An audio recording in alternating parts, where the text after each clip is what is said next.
పశ్చిమాసియాలో జరుగుతున్నటువంటి ఉద్రిక్తత విషయంలో భారత్ స్పందించాలి. ఎలాగ స్పందించాలి? అమెరికా ఇజ్రాయెల్ని తూర్పురబట్టాలి, అంతర్జాతీయ చట్టాలను ఉల్లంఘిస్తున్నాయని మాట్లాడాలి, లేదా ఇరాన్కి మద్దతు తెలపాలి. తద్వారా ఏమవుద్దంటే అమెరికాని ఇజ్రాయెల్ని పరోక్షంగా అయినా ప్రత్యక్షంగా అయినా వ్యతిరేకించినట్లే. ఇదే కదా దాని అర్థం. కాంగ్రెస్ అదే మాట్లాడుతుంది.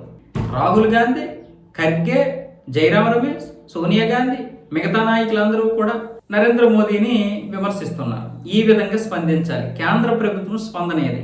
ఇరాన్కి చెందినటువంటి ఒక నౌకని హిందూ మహాసముద్రంలో అమెరికా యొక్క దళాలు ముంచేస్తే, దాన్ని పేల్చేస్తే దానికి వ్యతిరేకంగా స్పందించలేదు, ఇరాన్కి మద్దతుగా స్పందించలేదు.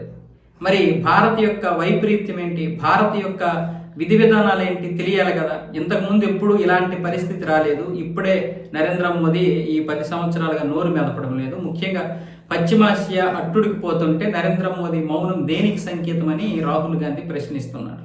వీళ్ళు ప్రధానమంత్రి అవ్వాలనుకుంటున్నటువంటి వ్యక్తి, వీళ్ళు గత 60 సంవత్సరాలుగా పరిపాలించినటువంటి నేతలు.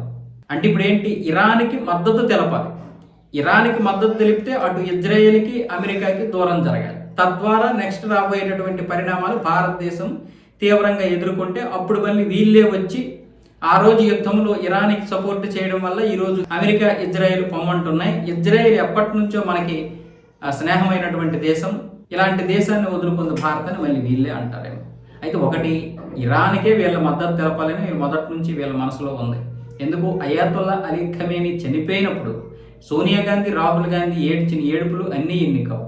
వాళ్ళు ఇరాన్ వెళ్ళలేకపోయారు. ఇరాన్ వెళ్తే అవి తీవ్రమైనటువంటి పరిస్థితులు వస్తాయి, ప్రపంచవ్యాప్తంగా వ్యతిరేకం వస్తుందనే ఉద్దేశంతో వెళ్ళలేదు. కానీ వీళ్ళు ఇప్పుడు ఈ ఖమేనీ యొక్క అంత్యక్రియల్లో పాల్గొంటారు.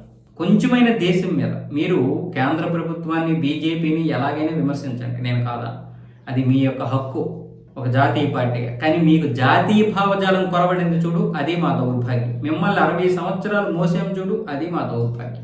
ఆ 60 సంవత్సరాలు కనుక ఈ 10 సంవత్సరాలలాగా ఉంటే ఈ రోజు భారతదేశం పరిస్థితి ఎలా ఉండేదంటే ఒక చైనా మాదిరి ఉండేది.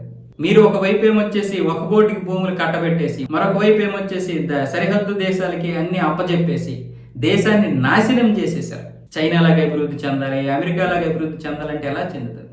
చైనాలో 1 ఎకరా భూమి అయినా వేరే ప్రైవేట్ వ్యక్తుల్లో ఉంటుందా, వ్యక్తుల చేతుల్లో? కానీ ఇక్కడ 9,40,000 ఎకరాలు మీరు ఒక బోటు చేతిలో పెట్టారు, ముస్లింల చేతిలో. సిగ్గుండొద్దు కొంచెమైనా? మీకు ఆ మాత్రం బుద్ధైన ఉంటే ఈరోజు పరిస్థితులు వేరేగా ఉండేవి. మళ్ళీ మీరు మాట్లాడుతున్నారు. బీజేపీ కేంద్ర ప్రభుత్వం ఏం చేస్తుందో చేసుకునేవాటి. మాట్లాడే హక్కు మాత్రం కాంగ్రెస్కి లేదు.